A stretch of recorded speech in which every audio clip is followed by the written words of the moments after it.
Hello everybody, welcome to the Ultimate Scouting Show. Today we are going to be talking about why the Denver Broncos are a broken organization and why they have very little future moving forward. And it's going to be a really big challenge to get them out of this disaster they've created for themselves. It feels like the right time to make this video as the Broncos have just fired Nathaniel Hackett.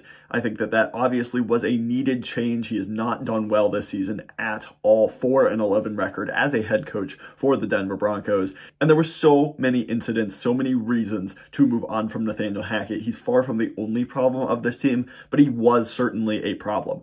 Just this season alone, we had Mike Purcell, one of the defensive linemen, screaming at Russell Wilson on the sideline while Nathaniel Hackett was right there, did nothing about it. We also, just this past weekend, had the Walter Payton Man of the Year nominee for the Denver Broncos, Dalton Reisner, him and Brett Rippon exchanging words and having another incident on the sidelines.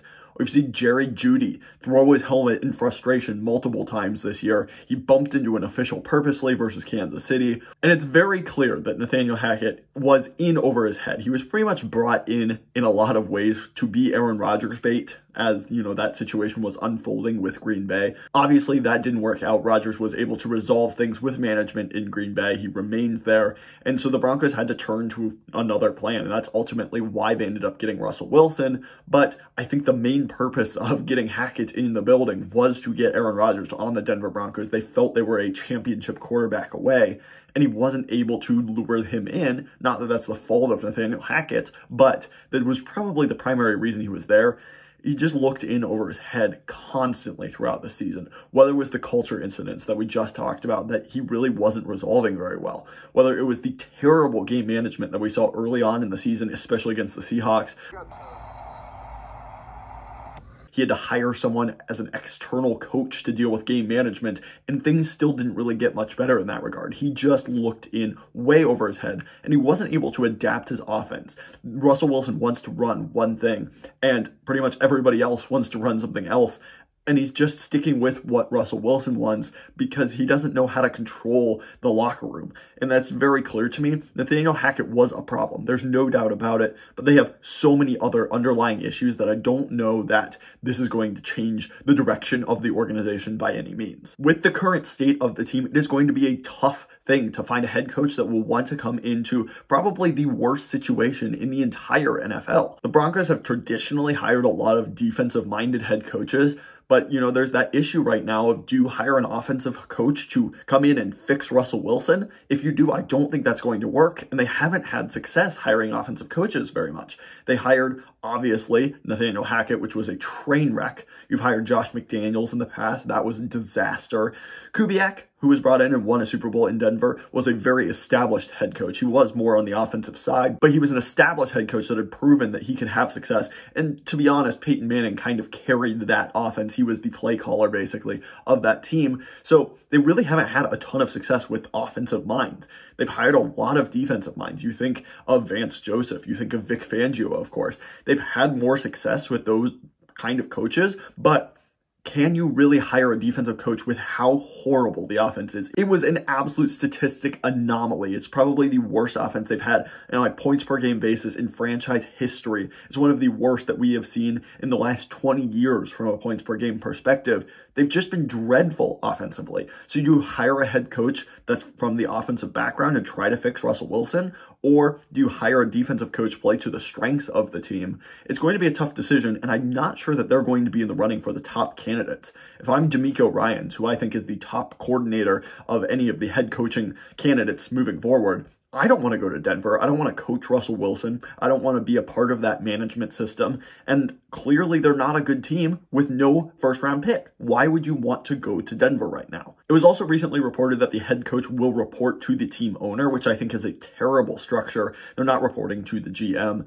The head coach is going to be reporting to the Walmart people that just bought the Denver Broncos. Those people don't know anything about football. They're going to be, making football moves. They're going to have a huge input in, what is happening within the organization and within the team. I think that is a very bad idea, and it just makes the job even less desirable for a head coach to have to report to somebody that doesn't necessarily know what they're talking about when it comes to football operations. It's a really rough spot for Broncos fans to be in and for this team right now. From the GM's perspective, George Paton, is probably going to retain his job, but he has not done a good job, obviously. They do draft late in the first round this year due to trading Bradley Chubb. They had the Dolphins pick, but they don't have their own pick, which would have been a top 5 selection. Probably would have been nice to have a top 5 selection after, currently sitting at 4-11 right now. You don't have a second round pick this year either, and you also do not have a first round pick next year. So it's just going to make it really, really tough to rebuild this team. It's just such an undesirable location for both management and for the head coaching role.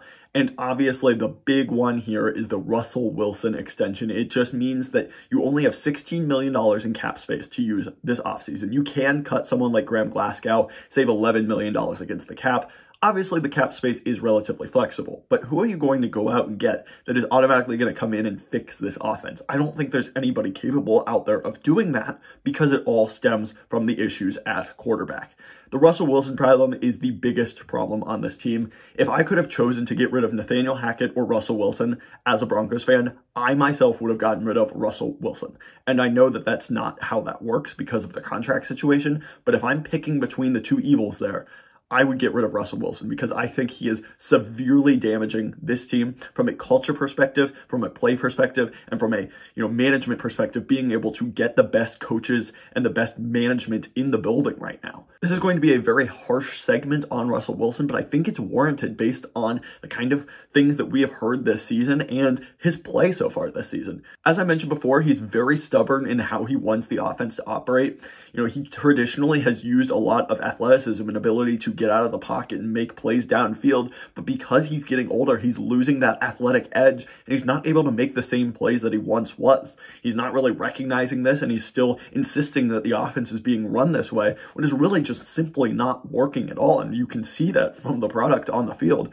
Not only that, he has been a massive strain on the culture of this team. I think teammates see through what I consider a very fake personality. He has kind of that personality of a politician and, somebody that just thinks that he is the most important player out there on every snap. And obviously, the quarterback is the most important player out there. But you don't see other quarterbacks that are really successful. Justin Herbert, Joe Burrow, Tom Brady, even some of the greats that we have seen before, they don't do that. And he very much does. He just thinks that he is better than everyone out there. And we've seen reports of him having his own private office in the building. No other NFL team has that. He has extra parking spaces. He has, all of these extra benefits that he is given. He's also on a massive, massive deal that severely limits the flexibility and the upside of this team moving forward, because not only is he a terrible quarterback right now, but he's on a massive deal that you can't get out of either. If you cut Russell Wilson next year, he would have a dead cap number of $107 million against the cap. You cannot cut him. That is